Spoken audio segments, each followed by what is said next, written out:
شروع اللہ کا نام لے کر جو بڑا مہربان نہایت رحم والا ہے۔ مومنو، اگر تم میری راہ میں لڑنے اور میری خوشنودی طلب کرنے کے لیے مکے سے نکلے ہو تو میرے اور اپنے دشمنوں کو دوست نہ بناؤ۔ تم تو ان کو دوستی کے پیغام بھیجتے ہو اور وہ دین حق سے جو تمہارے پاس آیا ہے منکر ہیں، اور اس وجہ سے کہ تم اپنے پروردگار یعنی اللہ تعالیٰ پر ایمان لائے ہو،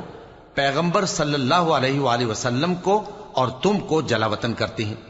تم ان کی طرف پوشیدہ پوشیدہ دوستی کے پیغام بھیجتے ہو،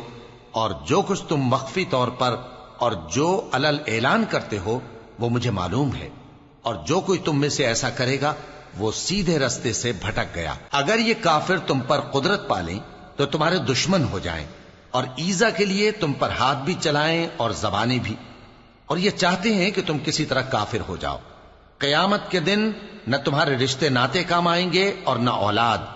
اس روز وہی تم میں فیصلہ کرے گا، اور جو کچھ تم کرتے ہو اللہ اس کو دیکھتا ہے۔ مسلمانوں، تمہیں ابراہیم اور ان کے رفقا کی نیک سیرت کو اپنانا ضروری ہے۔ جب انہوں نے اپنی قوم کے لوگوں سے کہا کہ ہم تم سے اور ان بتوں سے جن کو تم اللہ کے سوا پوجتے ہو بے تعلق ہیں، ہم تمہارے معبودوں کے کبھی قائل نہیں ہو سکتے، اور جب تک تم ایک اللہ پر ایمان نہ لاؤ ہم میں تم میں ہمیشہ کھلم کھلا عداوت اور دشمنی رہے گی۔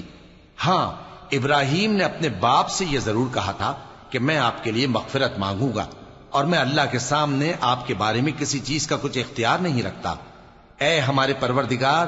تجھی پر ہمارا بھروسہ ہے اور تیری ہی طرف ہم رجوع کرتے ہیں، اور تیرے ہی حضور میں ہمیں لوٹ کر آنا ہے۔ اے ہمارے پروردگار، ہم کو کافروں کے ذریعے فتنے میں نہ ڈالنا، اور اے ہمارے پروردگار ہمیں معاف فرما،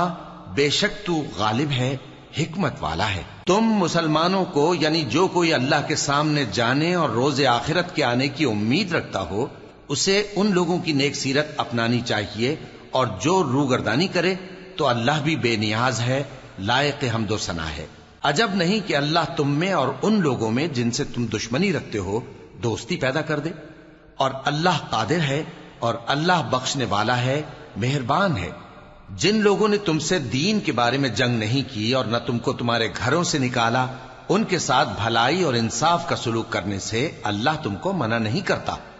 اللہ تو انصاف کرنے والوں کو دوست رکھتا ہے۔ اللہ انہی لوگوں کے ساتھ تم کو دوستی کرنے سے منع کرتا ہے جنہوں نے تم سے دین کے بارے میں لڑائی کی اور تم کو تمہارے گھروں سے نکالا اور تمہارے نکالنے میں اوروں کی مدد کی۔ تو جو لوگ ایسوں سے دوستی کریں گے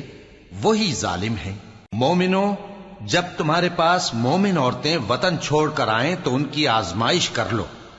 اور اللہ تو ان کے ایمان کو خوب جانتا ہے۔ سو اگر تم کو معلوم ہو کہ وہ مومن ہیں تو ان کو کفار کے پاس واپس نہ بھیجو کہ نہ یہ ان کو حلال ہیں اور نہ وہ ان کو حلال ہیں، اور جو کچھ انہوں نے ان پر خرچ کیا ہو وہ ان کو دے دو، اور تم پر کچھ گناہ نہیں کہ ان عورتوں کو مہر دے کر ان سے نکاح کر لو، اور کافر عورتوں کے ساتھ تعلقات نکاح باقی نہ رکھو، یعنی انہیں کفار کو واپس دے دو، اور جو کچھ تم نے ان پر خرچ کیا ہو تم ان سے طلب کر لو، اور جو کچھ انہوں نے اپنی عورتوں پر خرچ کیا ہو وہ تم سے طلب کر لیں۔ یہ اللہ کا حکم ہے جو تم میں فیصلہ کیے دیتا ہے،